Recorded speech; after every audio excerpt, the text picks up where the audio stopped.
Je disais ceci, si c'est par rapport à la naissance, Ismaël était déjà là. Ismaël est né avant Isaac. Nous le savons, les textes bibliques le disent.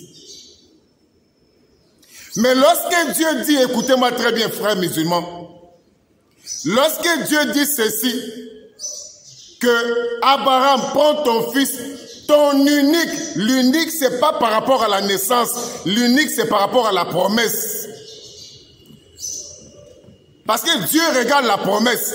La seule personne qui est l'unique fils que Dieu avait promis à Abraham, c'est Isaac.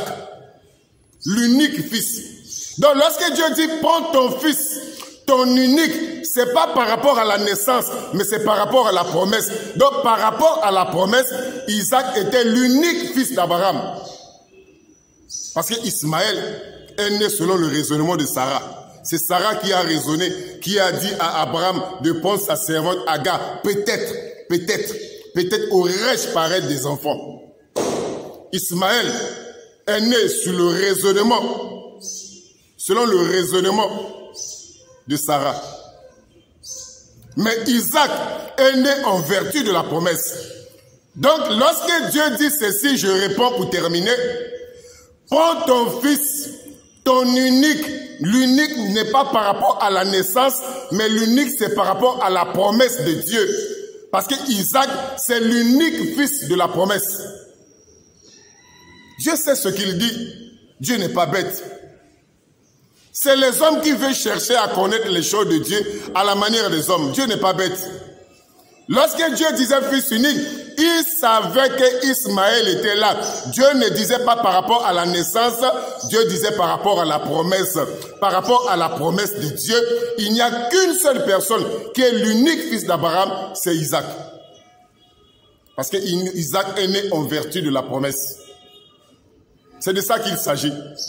Donc ce n'est pas comme les musulmans le pensent là. Ils vont dans les raisonnements, dans les calculs humains. Alors que Dieu n'a rien à voir avec toutes ces choses-là.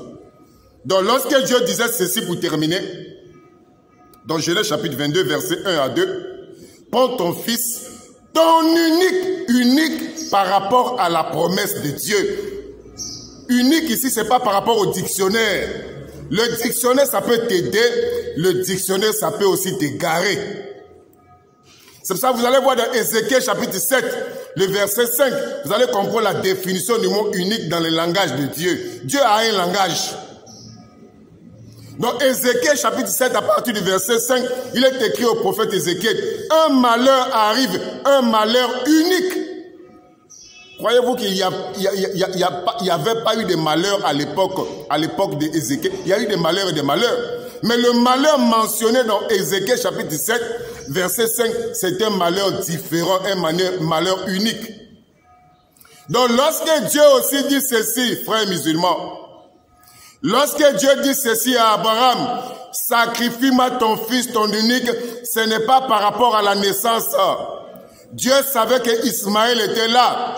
Mais lorsque Dieu dit fils unique, c'est par rapport à la promesse de Dieu. Parce que par rapport à la promesse, Abraham a un seul fils unique, c'est Isaac. Ça, c'est par rapport à la promesse de Dieu. Il ne faut pas jouer avec les Écritures. Il ne faut pas chercher à comprendre les Écritures à votre manière. Dieu a sa manière. Dieu a son langage. Et pour comprendre le langage de Dieu, il faut la révélation de Dieu. Que Dieu vous bénisse. Et que la grâce de Dieu soit avec vous. Amen.